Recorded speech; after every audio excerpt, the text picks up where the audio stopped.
for making a video on how to cook salmon properly. And I actually really like this request because salmon is such a superfood. There's my oven notifying that it's preheated. As I was saying, salmon is such a superfood. It's definitely something that you should have as a staple in your diet. The thing about salmon and really all fish, I know it's sort of gotten a bad reputation lately because of mercury content, and certain types of fish definitely have higher mercury contents than other types of fish. Salmon is okay, and it's just the fact that salmon as a species have a little bit better metabolism processes in place. They're better at detoxifying minerals so they can eliminate them. It doesn't get as stored in their muscles as other fish like tuna, for example. So salmon, the first thing I want to say about salmon and fish in general, it's really important to buy wild caught fish. So I get my salmon from Costco. Here it is. So they have this in the freezer section, and this one is wild caught salmon, and you can really tell the difference between wild caught salmon and farmed salmon because wild caught is a much darker pink color. Look at those suckers. So cooking salmon properly. I've prepared my ingredients. There's many different ways to cook salmon. I mean, you can grill it, you can pan fry it. Today I'm gonna bake it in the oven. So I'm gonna flavor it with lemon and dill. So it's gonna be lemon-dill salmon. I've got my ingredients here. So just some basic things that you probably already have lying around. Salt, pepper, olive oil, and I'm gonna use fresh dill because I just happen to have some today, but if you don't have fresh dill, which a lot of people don't have fresh dill lying around, you can use dried, that's okay. And I have lemon, I already sliced it, here it is. So again, if you don't have lemons lying around, that's okay, you can just leave the lemons out, but I'm assuming that you have salt and pepper and olive oil and probably dried dill. Okay, so step one for making salmon, and this is with healthy eating in general, you do have to plan ahead a little bit.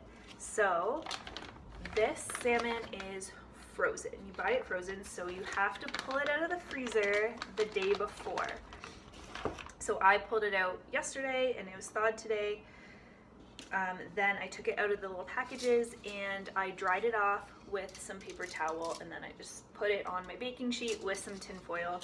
If you don't have tin foil, it's okay. You can just put it directly on the baking sheet or even a glass dish.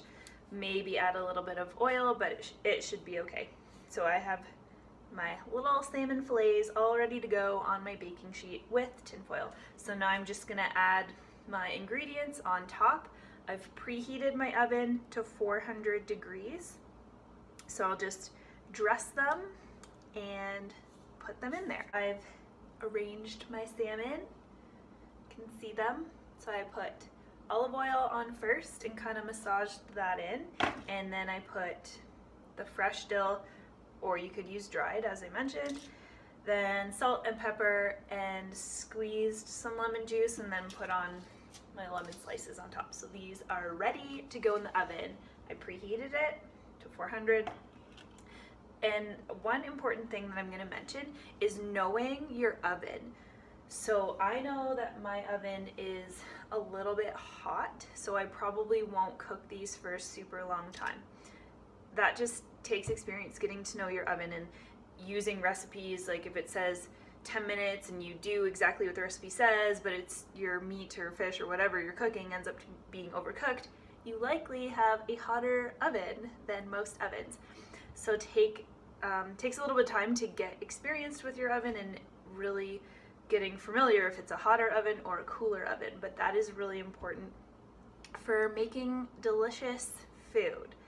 So I know my oven is a little bit hotter than most.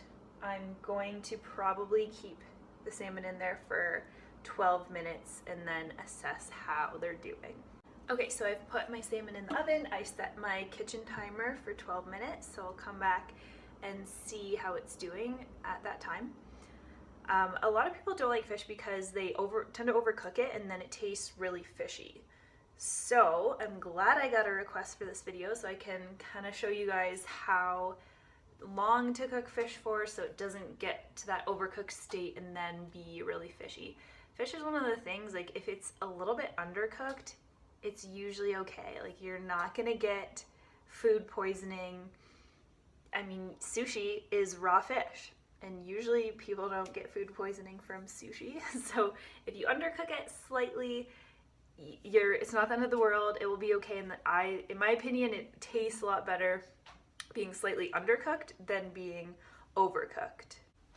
While I'm waiting for the salmon to cook, I'm going to tell you guys about my sweatshirt that I'm wearing. So this sweatshirt is from my school, the Canadian College of Naturopathic Medicine, CCNM. So a lot of people ask me where I went to school, and when I say Toronto, they just assume that I went to U of T for medical school. But naturopathic medicine is actually private education. So I did not go to U of T. I went to CCNM, which is in North York in Toronto at Leslie and Shepherd.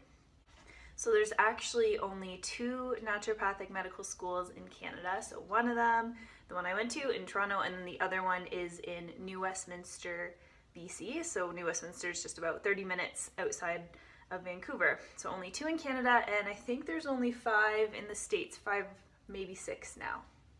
So it's a pretty small profession, but we are slowly growing and soon we will take over the world. Okay, so my timer just went off for the salmon. So I just pulled it out of the oven and I'm just assessing to see whether it is fully cooked or not. So I'm gonna try to show you guys what it looks like and how to assess whether or not it's fully cooked. So, technology, why is it so hard? Okay, so here is my salmon. The white stuff on it is just because I didn't dry it off well enough with the paper towel, so it's just kind of that accumulation, I guess. But this like darker pink on the salmon, that indicates that it is cooked. The middle looks a little bit undercooked. So what I normally like to do if I see that the middle is kind of undercooked like that is just leave it in the, I'm going to turn the oven off. Okay, I'm back. I'm going to turn the oven off and let the salmon sit in there for a minute. Then I'm going to take it out of the oven and let it sit just on the counter for another 1 minute or 60 seconds, and then it should be good to go. Okay, so I put it back in my oven, turned it off, let it sit there for another minute, and then it's just sitting on my counter for another minute, but it looks good and ready to consume. So now you know how to make salmon. There's my timer indicating to me that it's been sitting here for a minute. So it's ready to eat now, but now you guys know how to make salmon, how to make it delicious so you can consume it as a regular part of your diet and increase your consumption of omega-3 fatty acids.